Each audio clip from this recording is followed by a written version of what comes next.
I'm always wary of him. He's the only guy who still scares me. He wouldn't dish out a lot of praise, but when he did praise you, you felt like a giant. We must be the only country in the world that are saying they're in a crisis and they're sitting top of the league. I think it's twofold. If they're title contenders, then their form isn't title-winning form. Wilfred Nancy's got a bit of an issue because he cannot really come in and rip up what is working for Celtic.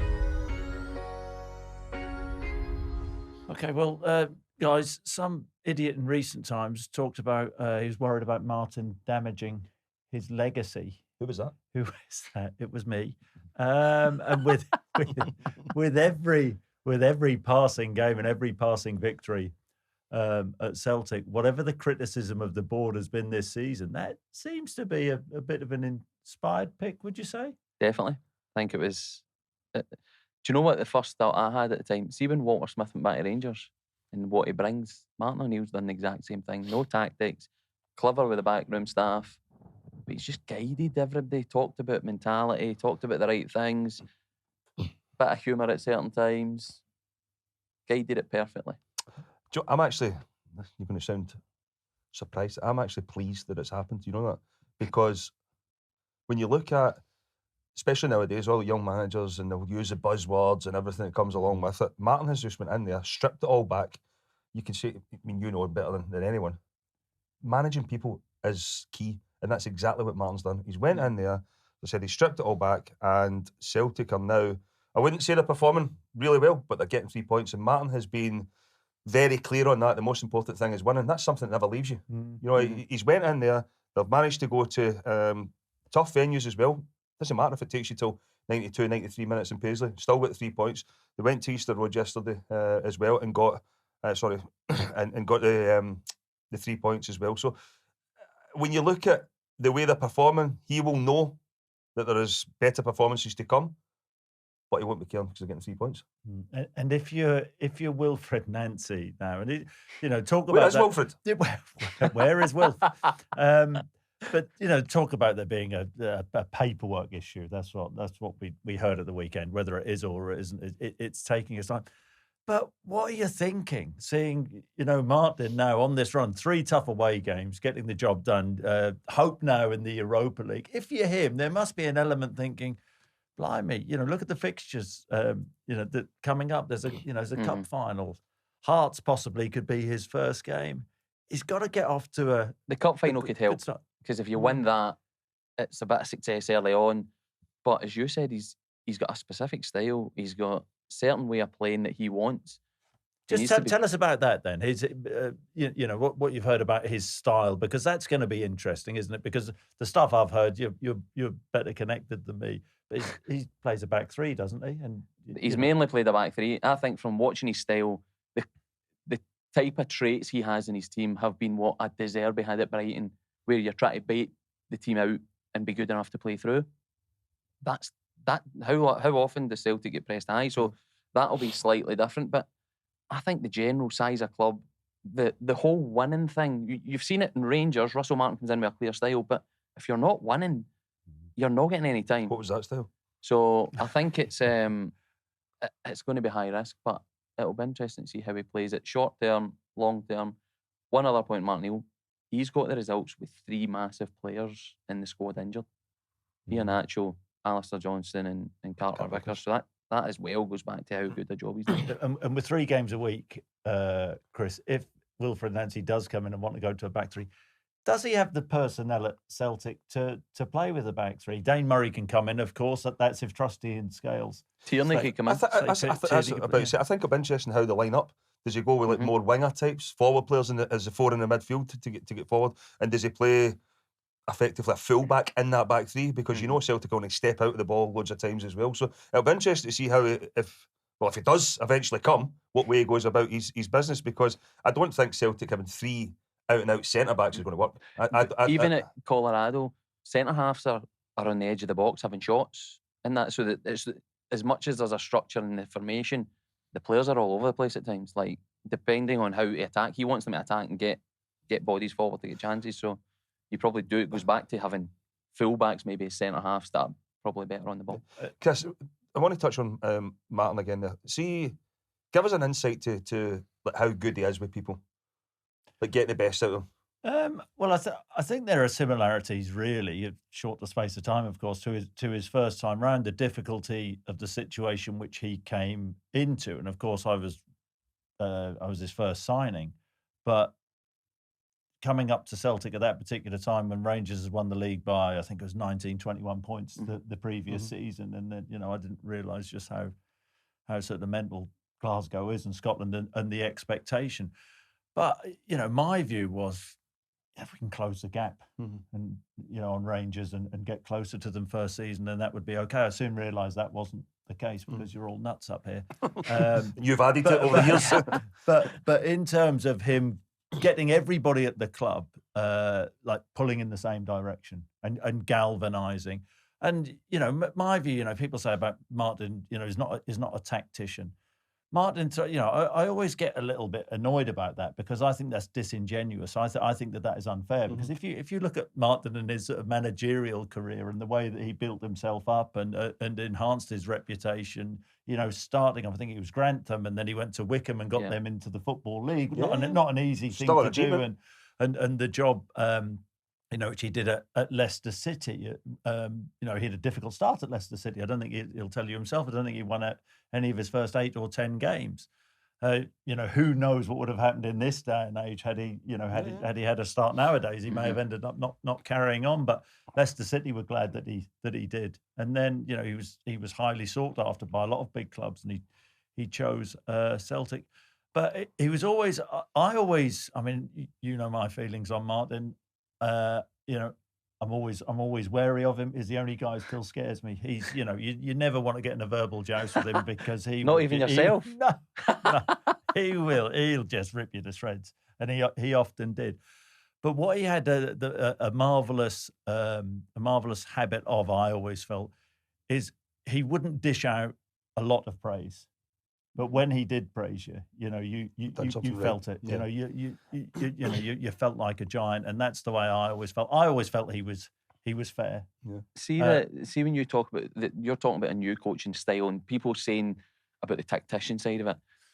So was his art getting into compliment yourself, intelligent footballers who understood the fundamentals to win games? I think so, but it was a different Celtic team back then in where players were in their particular journeys. I mean, I'd have been 26, 27 when I signed for Celtic, so I think I was further along in my development. I'd won a Premier League, and people like Alan Thompson, he had Henrik Larsson to work with, Lubo Moravcik, Johan Mjällby, really brilliant international players. You're talking top players. I'm not so sure that Celtic have that at this moment in time.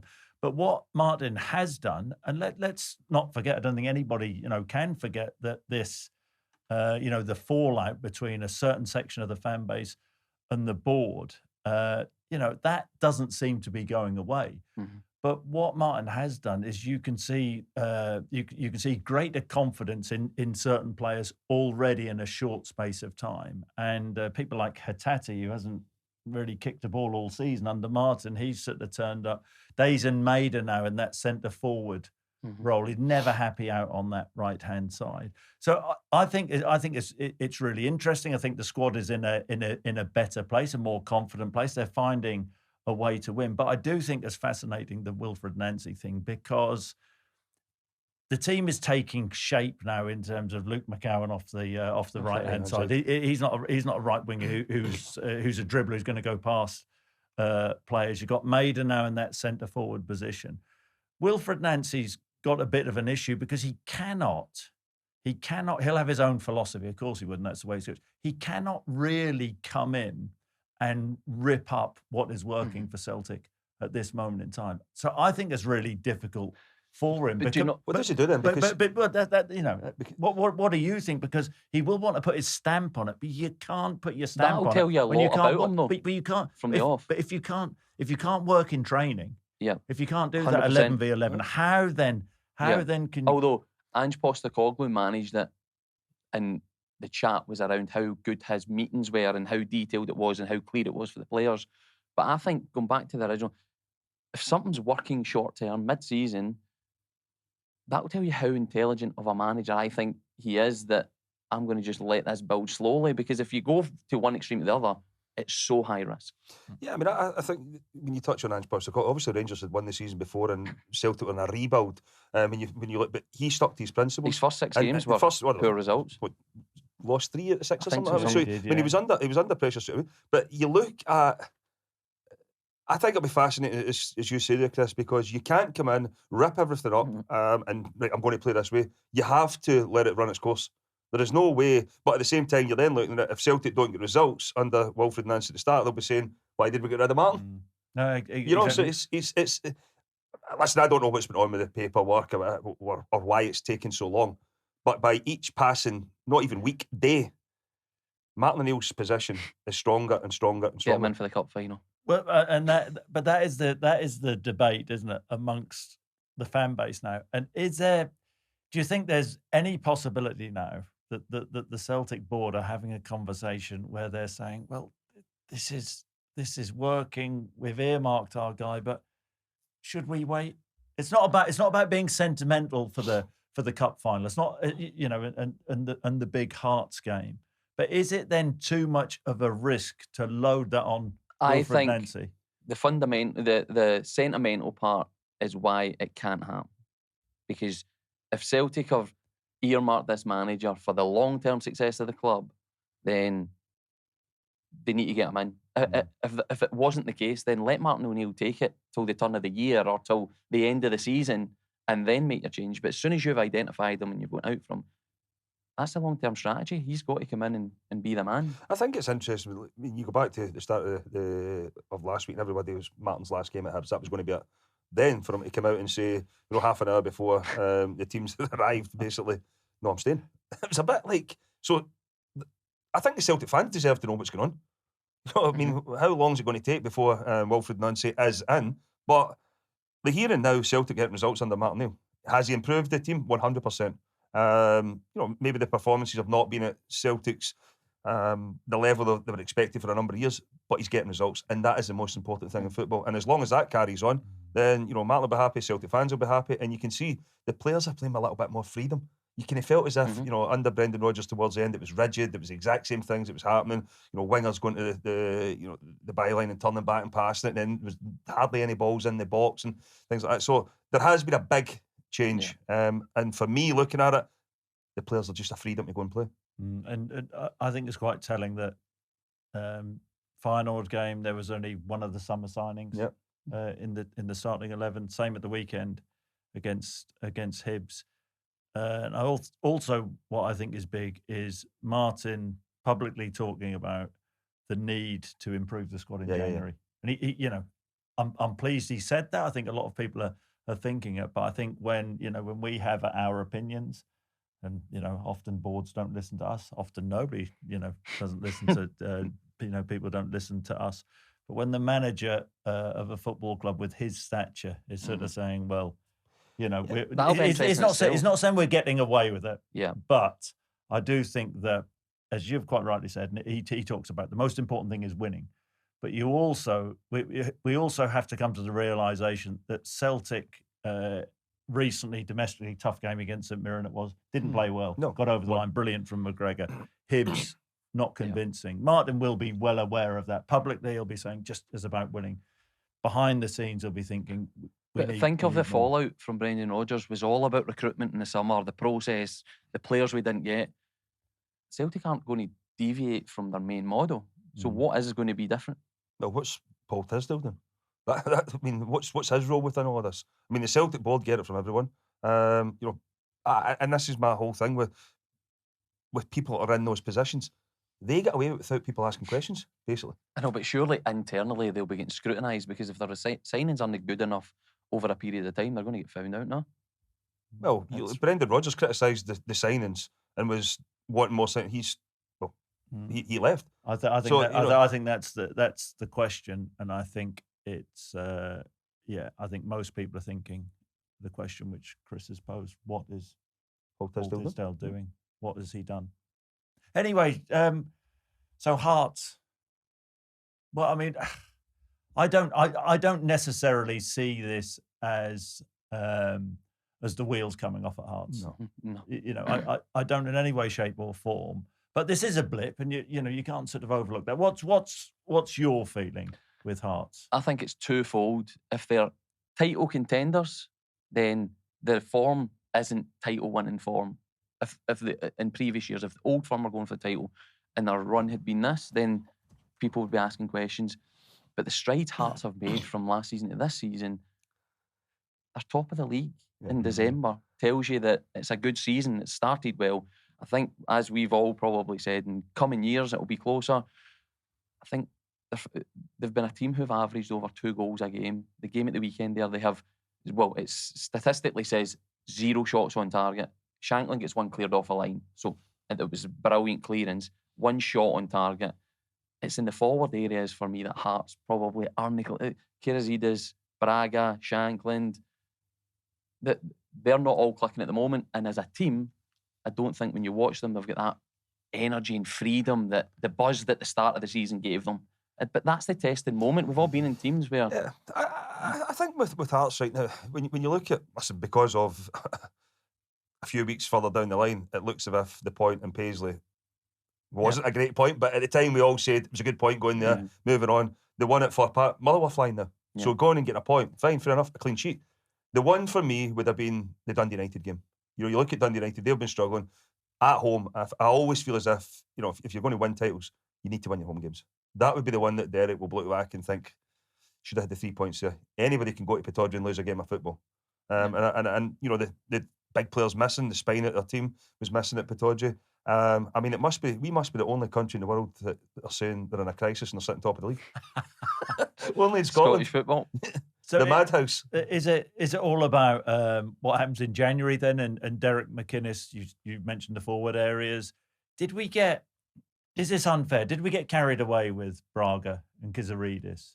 No, I don't think we get carried away, but they're still adapting to Scottish football. The first thing for players coming to Scottish football, can you perform weekly well? They done that. The next one is, can you do it over the course of a season? That's for all of us that played at Old Firm, the hardest thing to do is perform week in, week out for a full season.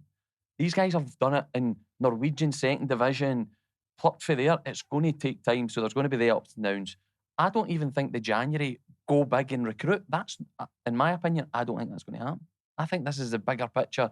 Within a few years, yes, maybe that's the case, but they're not going to just go and start throwing daft money at it in January. No chance. I don't think this is unreasonable at all. Hearts will never get the better chance. I'd agree with that. To win the Scottish top flight. Absolutely not. But are they ready to win it? But they have to be ready, which is why I'm slightly surprised you're saying, I understand long-term planning. I understand the bigger picture, but I also understand opportunity. And if Hearts will never get a better opportunity, going big in January, I say going big, but bringing in players. You've mentioned... Well, they signed a player for over $1 million there in the summer. So you're saying, can it do more of that? Well, I think so. I think it's time for Hearts to really give it a go. And everybody talks about Tony Bloom, the analytics, and him being on the right side of that. Why wait to when possibly Rangers and Celtic will be able to strengthen better? Can Celtic and Rangers have any worse transfer window than they did last summer? Yeah. So when the opportunity's there, I think you've got to go for the jugular. I think what you're saying is interesting. Had it been normal circumstances, Hearts are ahead of schedule. There's no doubt about it. I don't think they thought they would have got in this position. Rangers and Celtic have been miles off it. Well, maybe not so much Celtic in recent times. There were the last few weeks. But maybe now, I mean, Tony Bloom and his team will be able to look at it and think, right, we can strengthen in January. We can get players in. For that reason, they might not get a better opportunity to win the league right now. But we've also got to forget it's not the way that they work. You know, if they bring players in, you know, if you bring them in for 500 grand, they'll sell them on for £3 million, then they'll reinvest that. All of a sudden, there's a gradual increase. I don't think Hearts, and they will trust that process. You look at Union St Gilloise as well. They will trust that process that it's going to work further down the line. But going back to what's going on right now, what an opportunity it is to win the league. So do they look at this differently and think, you know, we're going to bring in a few players? So at what point does that come? So at the moment, they're sitting top. By the turn of the year, they could be 4 points behind Celtic, potentially, maybe more. Do they still think right, we go big to stay in a title race. What would you think? I just can't. I just don't think that with the way that Jamestown work, they would. I understand both your rivals are really weak. Can we go and capitalise on it? I think that's shown in how the start of the season is.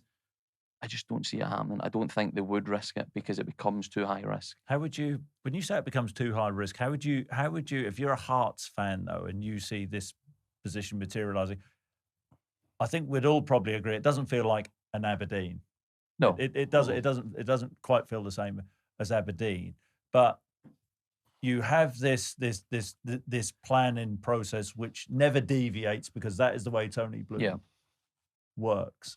But I'm repeating myself now, but that opportunity just to maybe gamble this sounds a little bit. Is that not from a fan point of view that's emotional and we can do this rather than the more business-like, let's build. And what I would be thinking to Hearts fans is enjoy the start of this ride because it's only going to get better next season, the season after, the season after. That's my opinion.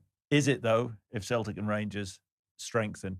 Hearts' issue, you've said, up top, maybe a little bit of a lack of consistency. I think Cabore's struggled, when he's come on. So therefore, is that the area which they have to get right in January then to give them a bit of help, to give them a better chance? I think they'll look to improve, but you've also signed Cabango at the January last year. You brought Bragg in, you brought Cabore in, so you've actually recruited quite a lot of forwards. Do we just keep going and going? And that's where I think there'll be a clear plan of where they need to strengthen. Yeah, I mean, I think when everybody will look at what they've done at Brighton, it's not the same. The Union St Giles is the closest model you'll get in terms of where Hearts are at. They're probably their budget now when they started off in Belgium. They're a huge club still, Club Brugge, to overtake them. They're doing that now. They've done that. I don't think they will rip it all up because we've got a chance to win the league. I don't think that will happen. Let's go and throw millions and millions at it, and we'll push Celtic or Rangers all the way. And they will trust their process. If it takes them, they've got a great chance this year. If it takes them to next year, the following year, they will trust their process. And I think Tony Bloom was pretty clear in that in the summer that within 10 years. That's exactly. That shows you the confidence. I just don't see them. I just don't see them ripping everything up because of the start they've had this season and saying, right, let's go and spend millions and millions of pounds. It won't happen. Let's move on to Rangers Do we need briefly. So where are you on the improvement? They have improved under Danny Rohl, but just how much have they improved? Has there been a really noticeable Chris, change? the only one for me that you could say was the Hibs away result. 1-0. Rangers hadn't been keeping clean sheets. Hibs have been free scoring at home. To go to Easter Road and get the 1-0 victory was, for me at the time, I thought it was a huge result for Rangers because of the circumstances I've just spoken about there. The other games, you would expect Rangers to win. Kilmarnock at home. Livingston at home. Obviously Falkirk at the weekend there. Who was the other one? And Dundee. They thrashed Dundee at Dens. So, and listen, that was a decent enough performance. But it's games you'd expect Rangers to win. They limped over the line against Livingston a few weeks ago, last weekend. Couldn't score against Falkirk. And we speak about Hearts, and their forward players. Rangers strikers have scored 3 league goals between them. Is it their fault they've all been strikers? Is it down to lack of creativity though? Are they getting in the right positions? Are they hesitant? I don't think as a team they play to Miovski's strengths, but that's no the reason he's not scoring or starting or being a talisman for the team, in my opinion. I think in all the forward players, there's not one that you can go, he's got that selfishness as a forward to go, I'm the main. What a surrounding to be the main man. A club, packed crowds home and away, you're playing in Europe, to have the opportunity to go, this is mine, I'm going to be the... None of them have done it, and none of them look as if they want to do it. I mean, Danny Rohl's obviously... I don't think we've seen this side of him yet, but coming up, because he needs the players, he needs them. I wouldn't be surprised if towards the end of December, start of January, he absolutely ridicules the whole thing, because there is. I mean, What do you mean ridicules the whole thing? the recruitment. I mean, there's no way he's looking at those. He's already written off 5 or 6 players. You can tell that. I mean, the performances. Who?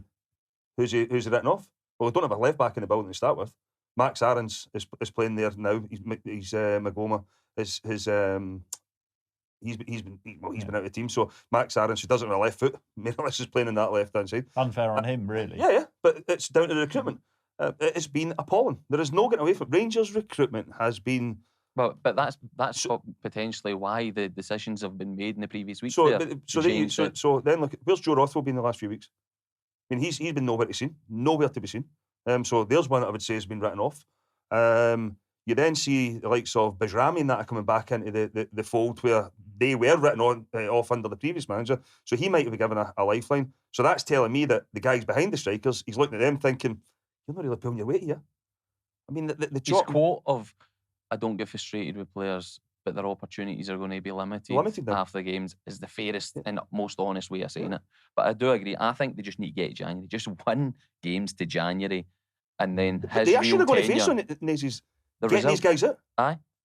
Getting the guys out. And is it a possibility then? You mentioned Chimiti, Miovski.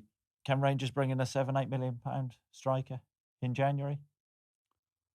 I think they need to have a goal threat.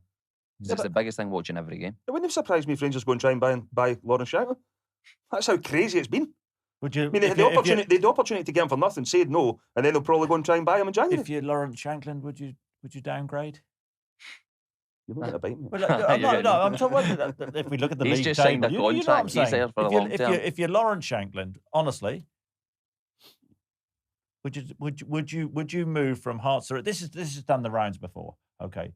And I'm with you on this. Lawrence Shankland would improve Rangers. We've spoken about it before. But if you're him, chance of winning the league, who has the better chance? I think it's a harder decision for him now than it would have been in the summer because of what's happened, the turnaround at Hearts. It's not me for talking. You're not getting that. Come on. What would you do if you're him? You have a chance of winning the league with Hearts, but chance. But that's what I'm saying. I think it would be a much tougher decision because of what's happened. I'm not going to ask you. No, if he's given the opportunity, signs with Rangers. You think so? 100%. You're a Rangers fan. Well, that background story of being a fan in that plays a part, definitely. I mean, there's no getting away. If he was given the opportunity. But they're all Rangers fans when they sign for Rangers. And Celtic. But to answer your question, sorry, in terms of Rangers being able to go and spend that type of money, I think we still think that Rangers are operating the way they were operating a few years ago. I don't think that's the case. No, you know, you look at Fernandes, £3.5 million. He couldn't get a look in. So if you're going to give him time to develop, you ain't signing somebody at £3.5 million. Chirmiti, whatever price he was, they've obviously thought that. It shows the club are willing to do it. They've obviously thought that they're going to bring him in and then try and move him on again. I mean, it's been an absolute nightmare from them. Nightmare from Rangers recruitment team. Hence the reason why, a few of them have lost their job. Patrick Stewart, Kevin Thilwell, they've had to go. I think it was the right thing to do for the football club. So this whole thing of we still think Rangers are operating with a budget, I don't think that's the case. I mean, you see the money they've spent. I mean, Asgard was over £4 million. Ant-Man was nearly £3 million. They've spent money. I mean, it's just they have been terrible. And there's no other way of putting it. The signings have been terrible. And again, by the way, that's a bit brutal, man. You were a player one day. I was. You didn't like getting criticised. But I got criticised. Who would you give pass marks to? No, I'm not saying that. But you don't need to be brutal. You two are brutal in that front. But who's done well then? Who's been? No, I'm not saying that. But I'm saying there's a nicer way of saying it. You agree with this then? So I don't think they've been up to the standard of Rangers. But you've just said terrible. They're terrible. Well, that's a bit unfair. They're professional athletes, man. Not very well. Well, are they? Aye, they are. Professional athletes. Well, who's done well then? No, I'm not saying anybody's done well, but what I'm saying is the bully boys are out and they're just slaughtering them. It's not bullying. It's an opinion. It's an opinion on Rangers recruitment and used to when you were players wouldn't have liked the criticism from pundits and journalists and would have phoned them up in the past. Hang on a minute. I mean, let's not get into into have we both been slaughtered or have we all been slaughtered? I've been slaughtered, but used to. I felt it firsthand. And he, Oh, that's why he's a little bit touchy with this, isn't he? Why did you not phone us? You could have phoned us, and what phone's always on. See, that's the point. Yous were the guys phoning up. What you saying about me? Now yous are the hunters, By the way, game people. my phone's always on. Phone us. I have pinned journalists before when they're unfair. Yeah, not going to name names, but they know who they are. Just think about that. All I would say, this isn't. Forget our We're not opinions. making anything up. Forget our opinions on this. Okay. Mm-hmm. Andrew Kavanagh, what was his opinion? Well, time will tell in the coming no, months. it's not. The guys who made the signings have been removed of his duty. Yeah, no, exactly. So his opinion is what Chris says. Patrick Stewart's gone. Kevin Thelwell's gone. So he thinks the same. Brutal. And moving on, one quick. No, let's stay on this. No, one quick topic. Let's talk about Motherwell and how well they've done. Yeah. This is not a flash in the pan. They've got a real. You're talking about styles of playing managers coming in. Somebody who's done it in a short period of time. Motherwell, very good. Yeah, and I also think, you hear a lot of managers coming in, and we're going to do this, and we're going to play this certain way. But when you look at Motherwell, the manager has improved every single player. I mean, he has. And recruitment's been good. You look at Mixu Patalainen when he first arrived at Kilmarnock. We were playing at the time, and you looked at the team, and you're thinking, those guys can't do that. But by doing the right things in training, being able to coach them, getting them to buy into the way that he wants to play, I mean, they've been unbelievable. Mm-hmm. They've been best team outstanding. to watch. Most enjoyable this season. Definitely. I think I've got them a little bit wrong at the start of the season. I'll hold my hands up, and I was exactly maybe the first in this show for you. I That's good to hear. Yeah, let's not do it together. But no, just because of the principle, do they have the players to play that particular way? And for example, the goals when they were 2-1 up at Celtic, weren't they? And then the goalkeeper passed the ball. I think it was straight to Negrin, and he scored. But in general, it's like Chris says, every player has improved. They're a good watch. You can see the team have an identity and an identity that they believe in, and they've been absolutely brilliant. And what I would say is they couldn't have played like that 25 years ago because the pitch was just, I mean, now it's Bowling Green. It's unbelievable. And 11,000 to boot every game at home at the weekend. There, 11,000. It's 4.5. Hearts wouldn't even felt the full stand. But you look at, for me, I took the opinion after having watched them. I think it was Peterhead in the League Cup. I mean, I was like, well, this can't happen. This cannot happen. I mean, they were terrible that night. And that's when I think I had them second bottom or third bottom in the league. I was like, this can't happen. But to be fair, it just shows you doing the right things in training every single day, seeing the benefits from it. The players have bought right into it. They're flying, absolutely flying. The only little negative you could say with that semi-final. I mean, you'd imagine where they would be right now if they were able to overcome St. On that day, St. Mirren's game plan was excellent against them, and it probably caught them out a wee bit. No, out of possession, the press, and how to trap Motherwell. What about St. Mirren now? Well, why don't we just go on to the bottom half of the table? Aberdeen. What about Aberdeen? Oh, Jimmy. I mean, has he convinced you that he is the right guy to carry on progressing Aberdeen? Because I mean, let's get it right, and let's have a good debate about it. You weren't convinced. I had the great start to last season. He ended up winning the cup. Brilliant success for Aberdeen. That his first season, he's gone in and has done brilliantly. Had the poor start to this season, and you thought they should have made a change, which is fair enough. That's an opinion, okay? But they're on a decent run now. But have they convinced you with their level of performance then to think, well, I was wrong. It's good they stuck with him. No, because and I'll tell you why. Because I looked at even at Aberdeen at the start of the season, the players weren't performing. And 9 times out of 10, when that happens, you then look to the manager. But it was a carry-on from the previous season. So the drop-off from where they were at the start, although they won the cup, fine, fair enough. Fair play to Aberdeen for getting their hands in the Scottish Cup. But I looked at the players and thought there must be something wrong here. Because on their day, they're good. The signings that they made were good players. What's holding them back? But is this was it a mentality thing? Well, I think they were shit. Hibs and Aberdeen. Does that come from the manager? No, I think my experience of going to a Hearts, players that go in there, good players, decent club, big following, bit of pressure, That's the biggest thing I think a lot of the players at these clubs can't deal with, that expectation of having to win. And like you said, on their day, Aberdeen look good. The players look good. They've got good attributes. They've stopped shipping But stupid away goals from now as home, well. when it's caught under the cosh, have you still got the mentality to play and win games, which they're starting to do now? Game at the weekend, tough game. They come out a 1-0 win. Yeah, no, listen, I mean, I get it. I mean, I thought even last week against Hearts, I mean, Hearts, the majority of the ball and caused them problems, but they didn't cut them open. I mean, because, I mean, Jimmy Tillane stuck to his principles. He wasn't, going to... And then all of a sudden the formation's changed and they've been able to get a response and they've got results. They're keeping clean sheets. You know, that they're albeit, listen, Livingston are struggling and managed to go there and get a clean sheet. I think it's 3 clean sheets in 4 games now in the league. So if you do that, you've got a chance of winning games. I looked at the players from the energy they had at the start of last season.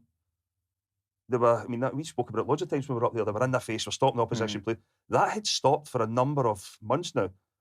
And even the start of this season, they seem to have got it back. I don't think you need confidence to run about. I don't think to get in people's faces. They've got that back now. So for me, the manager has tweaked a few things. He deserves credit for that. But I still think Aberdeen are underperforming because the players are... Even with group stage European football? I think the players they've got should be doing a lot better. I think they should be doing a lot better. Do you agree? I think if they weren't in Europe, yes. I think the European stuff, as you've seen with most teams that go into Europe out with the old firm, it's tough to deal with. So you don't agree? So I think if they continue on this, it'd be an acceptable season. If He's got splinters in his backside, hasn't he? I know. It's clever. What about yourself? But you know my feelings on Jimmy. I understand Chris's point of view. It doesn't have to become, so black and white. And I understood where he was coming from, but I'm always into... I do not like clubs sacking managers when they haven't had enough games, in my opinion, and enough chance to build and develop. I think it's harsh. So that's where I was with Aberdeen. He won a trophy, had a great start to last season. You got to stick with him because he came in and all the sort of mantra when he came in was he is a builder of a football club. So you can't just rip everything up after you have a better season, albeit it was an odd season, as Kris says. I understand Chris's argument, and I also understand that there are a fair few Aberdeen fans who felt that way. Yeah. But it can't be you're involved in football. I don't sort of like that short-termist approach. That's my opinion. So who's going down now this season? You look. I mean, it's incredible, isn't it? Really, there are so many teams who are. Much of a muchness.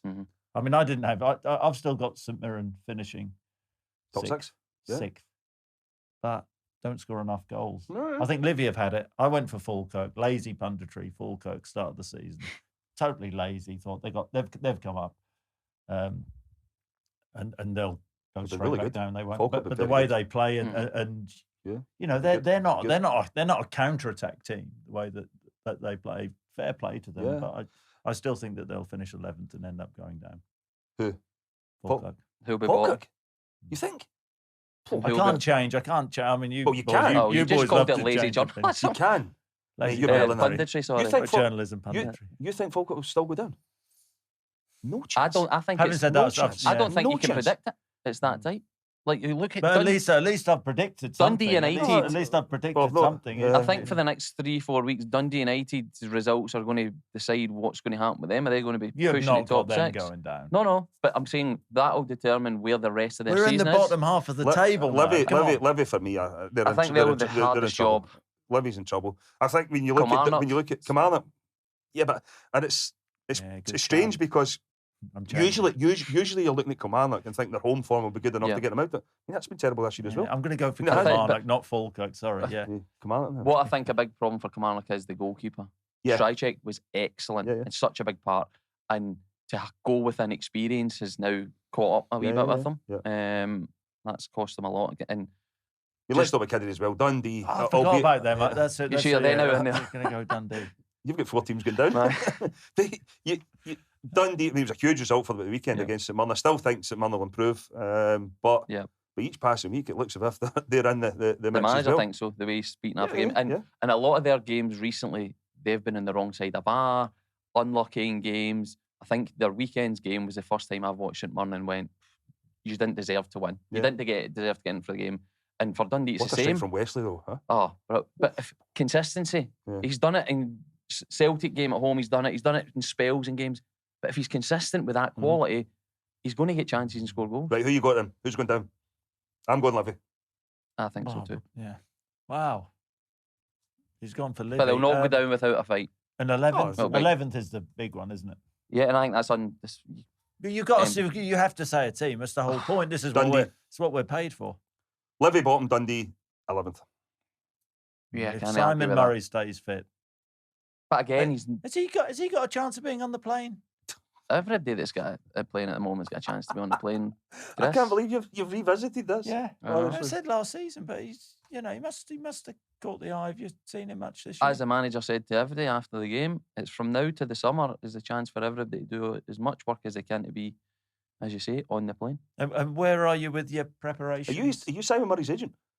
No, I just ever since he was up at Dundee United, and remember when watching him at Ross County, just watching him run in after the warm up. I've never seen anybody run in that quickly. You're thinking normally, well, I don't know. Is that what classes is international level now? Do your warm up and think, well, I'll try and conserve the energy for a game, and he just used to power in from the other side of the pitch and sprint. He didn't even decelerate when running down the tunnel, and it's quite sort of tight there, isn't it? Ross County, I love him. He's do you know what? He's one of those players. I played centre half. I'd hate to play against him. Him stamping on your foot on a cold sort of Saturday. That's all you need. He's such a nuisance. But I've got to say, I really admire him. I do. I think his game has developed. He's matured. He's matured with age. So he has his qualities. So he's got a chance of being on the plane. You've just confirmed to the warm up. What about your preparations? Are you still sort of in party mode, just milking it? Well, I'm still enjoying it because I'm not milking it. But so you should. Amazing. Should he milk it? More so, I'd be milking it. But more so for everybody you speak to. Like, I remember France 98 and the first game and the whole euphoria about it all. But speaking to everybody, the memories it's made for near enough the whole country is ones that will stay forever. And then you've got all the conversations about who's going and how they're going. A lot of my mates now are saying, I'm going to go with my kids because it's been so long. So that's all amazing. The night was great. The whole camp was crazy. To be 3-0 down, get it back to 3-2 against Greece and potentially win it, then find out that you've still got a chance. And then the last game, 3 of the best goals you'll see. Speaking about running about, sprinting about, did you see celebrations? Did you see them? On the pitch. On the pitch. Couldn't believe running it. around. Couldn't believe it. Do you know what actually I thought after it? Because in my mind, he was a bit like Austin McPhee, wasn't he? I've not got it here. I've always thought, you can't go on the pitch because of officials and all that. But over the years, you've seen whole squads everywhere. I thought, let's go for it. On the pitch, a lot. Brilliant. But amazing. But then now you've obviously got the draw, and because the country, the 3 countries involved, the vast distance between them all, it's then about finding base camp, what's best, and prepare for that. You had a really successful playing career, but where does that moment rank for you? Up there. But I know Right you up there. like sitting on the fence. Yeah, great question. Well, what I would say is, so anytime I've been a coach before, you feel part of it to an extent, but you don't feel as if you've done anything to contribute. With this group here and that result, you did feel a real part of it and going, this is something special. So it's when you're a player and you're winning things, you feel that you've contributed. That's not going to be topped, I don't think. But this is really close to them moments when you win trophy. I know that means there's a lot of people, even after the Euros and everything, having a go at Steve Clarke. I've worked under him. How good is he? He's excellent. I think that he's excellent in his strengths and what he does, and he's built that over 6 years. And I think that's what you can see. Players trust him, they understand him, they understand what he expects, and he's let a lot of these players blossom into experienced players and giving them the freedom to do bits what they need to do in games that have won his games. But there's no fluff with him either. I mean, he just tells you what clear. it is. It's no, it's clear, exactly. Straight to the point. He's not. There's no buzzwords. There's no. It's simple. Yeah. It's very simple of what you need to do, and I think it's modern day football. Why after the Euros people are saying going? I think if you ask him, he'll say we've not done well enough at tournaments. Yeah. So that's exactly what he'll want to do better this time. And do you think that there's a lot of Scottish fans who have a bit of egg on the face and an apology to make to Steve Clarke, because let's get it right. After the Euros, there was some negativity about him, and, Definitely and was. talk about change. And I think their first two group games were massively important to change that narrative, and that's what he done. He managed to put two performances in that were really good, that starts this campaign off well. But at that point, loads of people were wanting him gone. Loads of people were saying there should be change. But it's who do you change with, and understanding what he's built and what still can be done, and he's proven that. There'll be a lot of Scottish fans out there, if it doesn't go to plan in the World Cup, want him removed again. Can you see a situation, because we know you've worked with him, he loves being on the grass. Can you see a situation where he goes back into club management after the World Cup? I think that's probably... I think in general, he's been there a long time. The way it's been left is, let's see what happens. Mm-hmm. I don't think one way or the other he's made his mind up. I don't think one way or the other the SFA have made their mind up. But I think he's obviously been in this role for 6 years. Time as a manager, club manager, I think everybody's looking for younger managers. So if an opportunity comes up, who knows? But I think he's just enjoying this, see where it goes. But I also think on the back of this, there's still some parts to go for this squad. It's not as if this is the end of an era. So there's loads of excitement there as well if he was to stay. And can you promise me and Boydie tickets for the Scotland games at the Yeah, we need to World go. Cup? Well, you're there? Little Christmas present. Would you I'll be be there. in my Scotland top on? shirt. I was really excited. I jumped off the settee. I actually swore in front of my daughter. Apologies to my daughter for swearing when Kieran Tierney scored. I think I said something. You thought it was a wrong. Celtic? Here's a question for you. You thought it was a Celtic strip? It was an unbelievable. I'm not It was Scottish. unbelievable. It was an unbelievable moment. Yeah, I thought you'd blown it again. Then What do about you think being an English fan, you struggle to have them moments in international football? What do you mean, the The qualification? euphoria, the feeling, They're the struggling to qualify. no. The emotion and the feeling you get there. Have you ever had that as an England fan? I don't think I've ever seen a game like Scotland-Denmark, not Scotland-Greece. you said that? That's brilliant.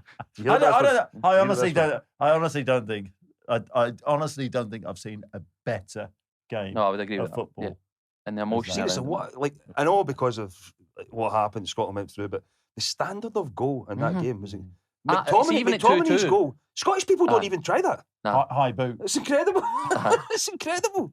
Even at 2-2, the feeling in the ground wasn't as if this is it done. Normally, in our Scotland careers, that moment goes in, you're like deflated, that's it, done. Still was something there. And then for Katie to be right back on the edge of the Anyway, box. yes or no? Are we getting tickets? We'll sort something out. Yeah. Let's We'll see sort it. something out. By the way, we could take the Camper podcast. van. You just could get a camper van podcast and on the do it. road. Oh, Well, imagine there you it. go. We could. That's that. Wally Hill will decide that. We could take the podcast on the road. I might even buy a kilt. There you go. What I would love to see is the squad in Kilt's first game, man. Like, Yeah. since 98. That'd be amazing, man. It's not going to happen, but it'd be a good look. Okay. Let's do it then. See you there. Yeah. Got tickets. We've got the camper van. We're ready to rock. Remember to like and subscribe and never miss an episode of The Warm Up.